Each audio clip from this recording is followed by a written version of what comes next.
Natin for today's tinda serye. Ayan. 1, 2, 3, 4, 5, 6.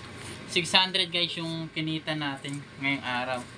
600, 20, 30, 43. 643 yung kinita natin guys. Ngayong ngayong araw na kinita natin 643 pesos. So saglit lang kami yung guys kasi ngayon ay may practice kami. Yan. 643.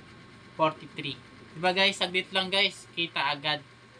So yun lang guys, gusto ko lang i-share sa inyo kung paano ako kumikita dito sa pagtitinda ko. So ganun lang naman ginagawa ko guys, pagtitinda lang, pagod at pagod ka lang, kagayang puna mo dito.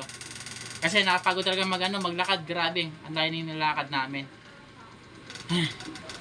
Pagod pa nga ngayon guys kasi kakatapos lang namin mag-ayos ng paninda namin. So yun lang guys, yun. Sana ma-inspire kayo sa namin, pagtitinda namin.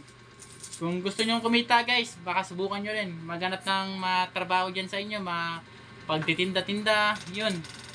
Malaking tulong na rin yung guys, kahit papaano. Makatulong sa inyo kahit maliit na kita. Ito guys, so 643. Ngayon lang to. Ilang oras? 10 lang kami guys, hanggang 10 lang. 10, 6, 7, 8, 9, 10. 5 hours lang guys, may 643 na, di ba? Saglit lang kami guys So yun lang guys, sana ma-inspire kayo sa vlog namin ngayong araw. Ay, pagod talaga guys. Yun lang guys, maraming salamat. Don't forget to like and share. Thank you.